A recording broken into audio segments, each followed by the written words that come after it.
So now that I've imported all my footage into the timeline, what I'll do is select the OK takes and line up all the visuals. So this helps a lot because say for instance you've shot a lot of footage.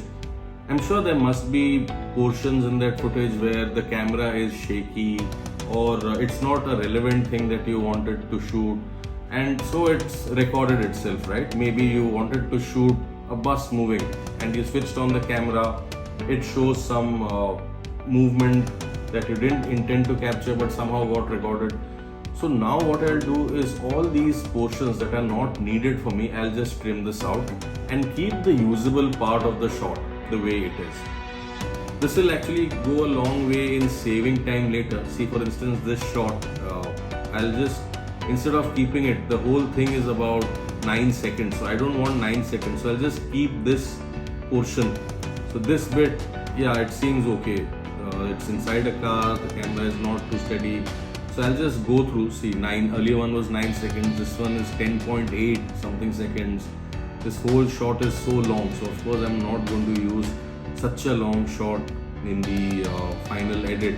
This one is 16.7 seconds, so of course, so what I'm doing right now is I'm looking for points in a shot that are actually good. So far the earlier two I didn't feel so there was anything good. Yeah, over here, yeah, again the camera very bad turn, so nothing usable. Over here is where I was hoping I'll find something, because well, after shooting when I reviewed it, I felt this bit was usable. Yeah, so there. So I've sort of marked, in Mac I press I, in your Windows also it will probably be the same, I and J. So I you press to select, start selecting, and O you press to end selecting. So I and O, not I and J. So see, this bit from the earlier clip is what I felt works. It's a good enough part of the shot. Now I'll again keep scanning the other shots also. Over here there's this escalator, so I and O I press and I just select part of that shot which was good enough, which didn't have any movement or bad movement. So yeah, so over here again towards the end this shot is slightly better, so I'll just pick that. Over here it's a slow motion one, so I'll just scan and see if there's any part of this shot that's actually usable. What I'm trying to actually do is weed out the best portions of a shot from the ones that are not too good. So later on when I start editing, I'll just pick stuff up from here. I'm not actually searching while editing which part is good, so I don't waste time then. I'll just go on autopilot. So over here this part is usable, and that plus icon I just press and it'll automatically add itself. So this is a book I was reading. I took about 2-3 takes of opening the page and something. So I'll just pick out a portion of it that actually works for me. And right now just keep in mind that it's not necessary that you actually pick only the shots that you think will be used. Go through all your footage, take the time, have a look into all of them and pick out the best portions of each shot. So what will happen invariably is at times when you're editing, you'll see that okay, this shot, arey yaar, ye to kafi acha hai. This is much better than what I intended to put here. And then you can go and add that. So over here, yeah, I select this bit because I felt that was a usable shot. It goes with the story. So like that, I select all my OK takes. I select my OK takes and line it up.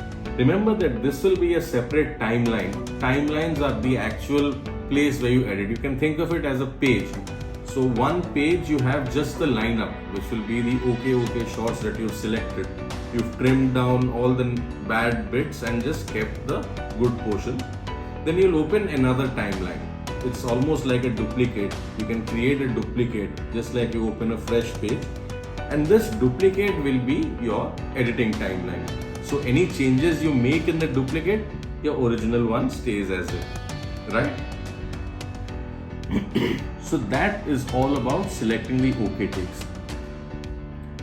Now just like I selected, I imported my footage. So since this is a vlog that I shot, I have the video file in the folder for you to see the final film. You'll notice that the audio here is my voice. So I was narrating the whole story. So what I did was, after I wrote down the script, I recorded my audio on a normal phone and then I imported it the same way I imported the footage. So now what I'll do is I'll line up the audio. So I'll line up my audio. So I've already got the okay takes of the footage. So I'll just place the audio now so that I have got a base to begin adding the shots.